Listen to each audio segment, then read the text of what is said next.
I've removed this big nasty electrolytic capacitor, replaced it with these two right here. Things are already starting to look better.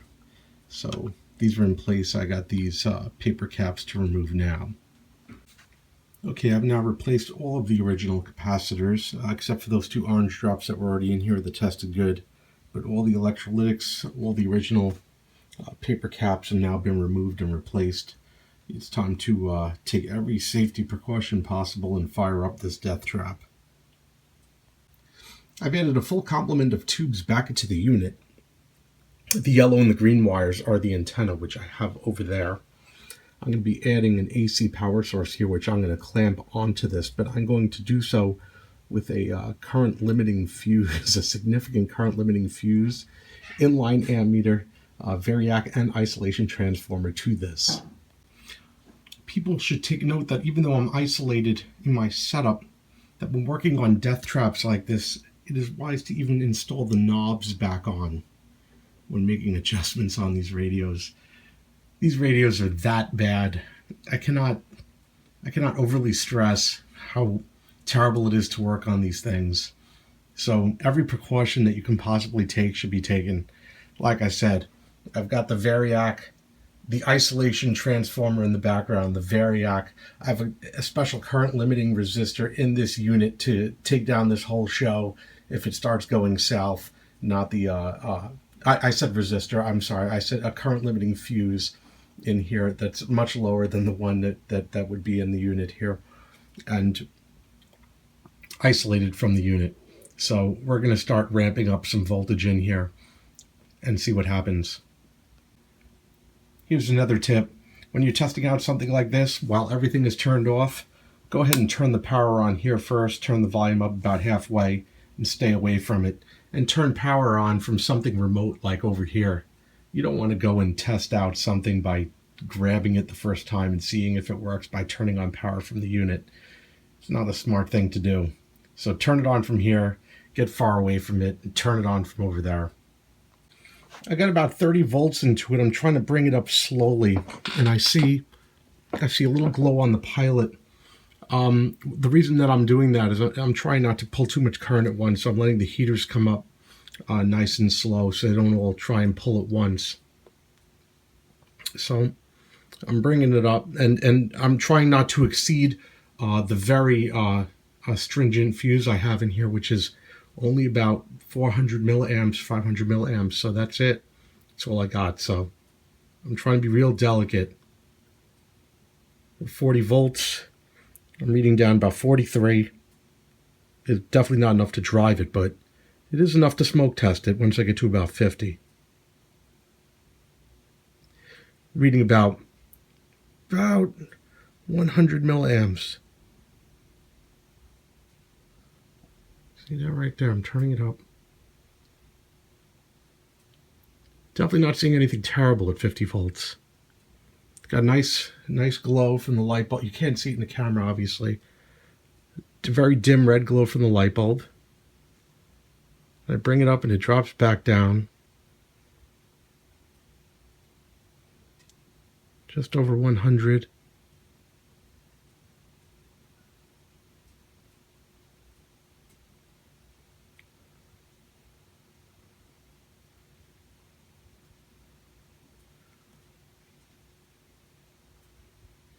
Got it sitting at 118.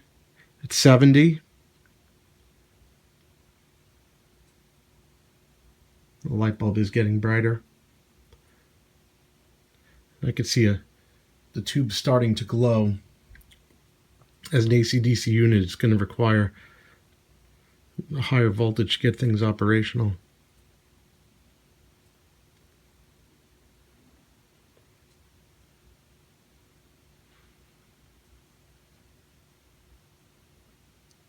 I believe I'm starting to hear something from the speaker at 90 volts. So we'll stop at 90 and very carefully raise the volume.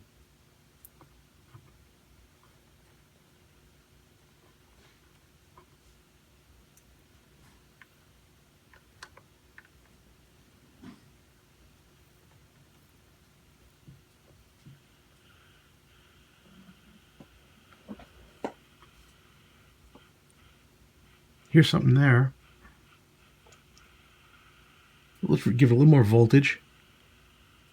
We're still at 175 milliamps, so we got more than enough.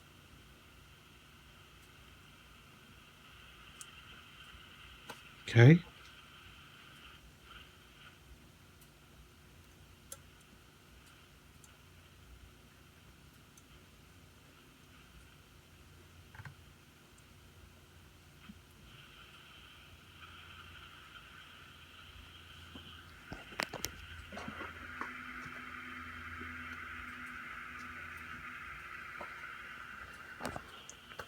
Running at 100, 193.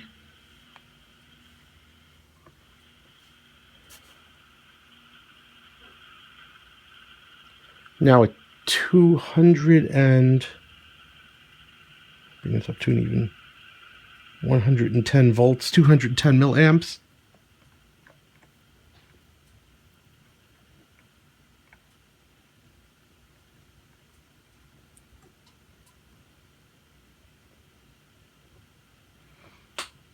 This is a smoke test. We're not trying to pick up any channels. I am, there's a whole other troubleshooting regimen that would be associated with that. But the fact that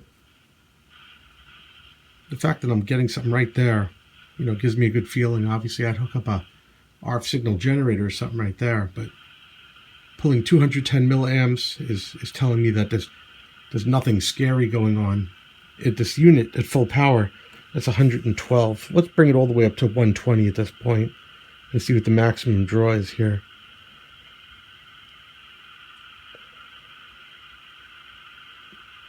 And I think we're going to see a 220 milliamps at 120 volts. Yep, there we go. 220 milliamps, 120 volts is what we're seeing. There's the volume. Right there is some sensitivity. That's a whole other section of this, though. We're not there yet. Very good. Very good. Smoke test is good. I've set up my RF signal generator for 455 kilohertz, which is the IF frequency for this as per the rider documentation. I don't understand, but you got to have really good eyes to read rider documentation. It's absolutely terrible. And I know it was published like 100 years ago and everybody's dead, so there's nobody to yell at. But I mean, you ever tried to read like these schematics? Just insane. Or nobody knows how to like copy them. But I'm not going to look a gift horse in the mouth. But anyway, 455 it is, and I'm going to follow these instructions and tune these IF cans. We'll see what we get out of this. You'll notice it's off because anytime I move anything on the bench or do anything around this beast, I shut down the power because, man, once you've been burned by an AC/DC radio, I mean, you just stay away from it. I'm going to turn it on now. The first test at 455 was supposed to be set up like so, and I've done so, and then I'm supposed to set up the C1 through C4, so not off the antenna. And I've really had to dial it back because it's extremely sensitive, and I don't want to make the wife angry. So I'm going to go and set these 4 screws up now, or these 4 slugs, 1, 2, 3, and 4, and see if I could get some more sensitivity out of this thing. I have finished going through all 4 slugs and have now adjusted the coils for maximum volume. I didn't want to get onto here and hook it up to the oscilloscope. It's not a ham radio. I just wanted to make it louder than it was, or as loud as possible. I went through different combinations to bring it up as high as I could, and that's as high as I could. Now this is interesting. The radio starts working. The antenna is disconnected. There's almost no effect here. If I use the oscilloscope as my antenna, somehow off the coil here. So I'm going to have to take a look and see what's going on. Clearly there's still some problems here in the radio. But there you go. You can hear it working, kind of. We're going to have to look further. Yeah, I'm kind of lost here. I'm going to have to figure out what's going on here. The antenna doesn't work, but me sticking this wire off the coil and holding it in just the right position seems to do the job. It is a touchdown. Touchdown, Raiders! Yeah, they had to review it initially. They didn't give him the touchdown after the review. I got some bad loose connection here. I'm not sure what yet, but I got the IM11 out, so I'm checking this pot right quick, and the pot sweep seems to be good at least. So it's nothing fantastic, but for volume control, it seems to be fine. So it's not linear, you know, whatever it is, but it does the job. So that's good. And I also checked that resistor over here, which is not entirely accurate, but nothing matches the schematic anyway. But at least, I mean, the resistor's not broken. Looks like there's a bad solder joint right here. I think this is it. So I'm going to fix that right there, see if I could repair this. I've removed the big blob of crap and replaced it with this piece of board that I had left over from the audio generator. That way they're tied to that post. This other post coming off here would be used for the resistor, which is only tacked in right now for testing. You can see the old resistor is right here. I don't know, based on the circuit, if I have to go up or down, but I started with the original. All I know is this original is way off by a large factor, so I already know this one's broken. But before I start permanently swapping them out, I just wanted to put it in just temporarily. That's why I did it like this. So this has been repaired, so we're going to try it out now.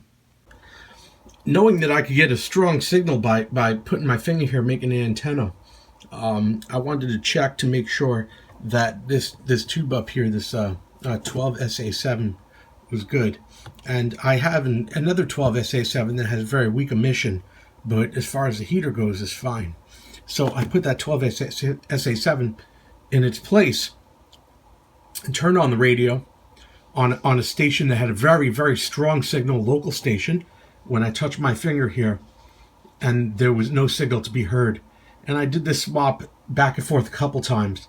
I also put my frequency generator there, my RF signal generator, with a capacitor across it to test this as well. Basically what I found is that when you have a good 12SA7 in the circuit, then touching your finger here makes everything look fine, or everything sounds really good.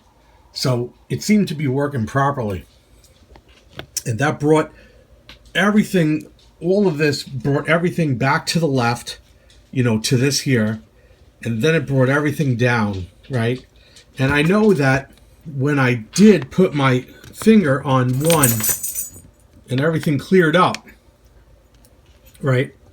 I said, well, when it does clear up, I could go and tune in a station that I had just set up on C5.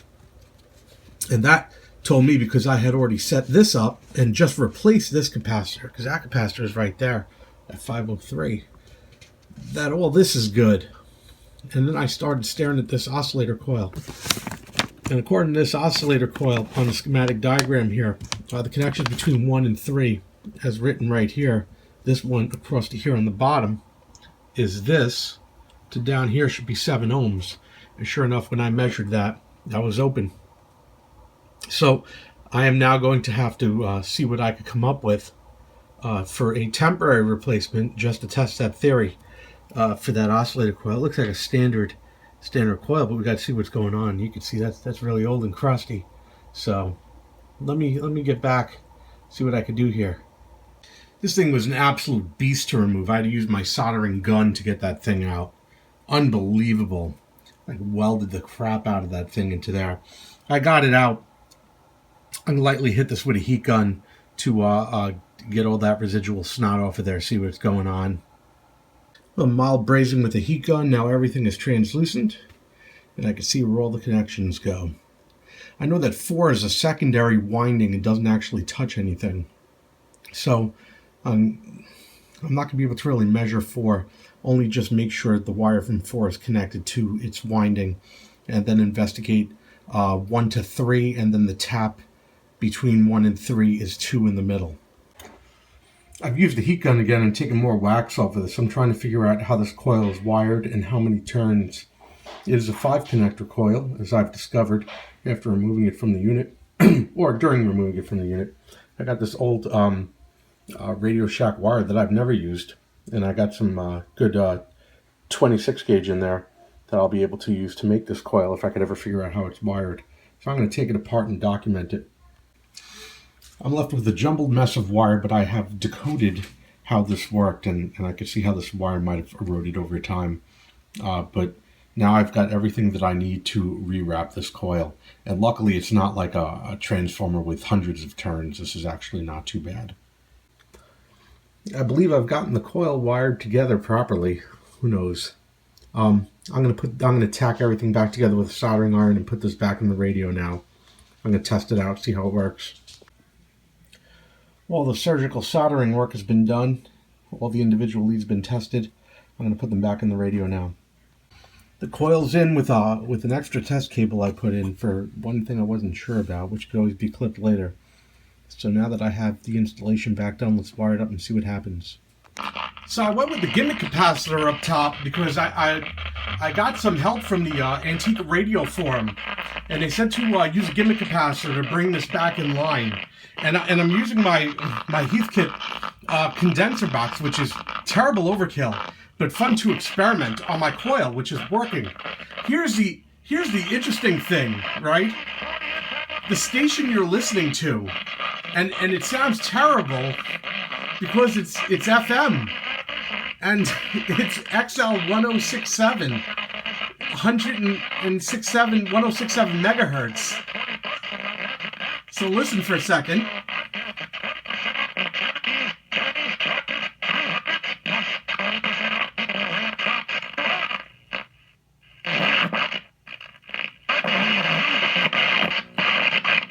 This thing is way off, you know, in the megacycles.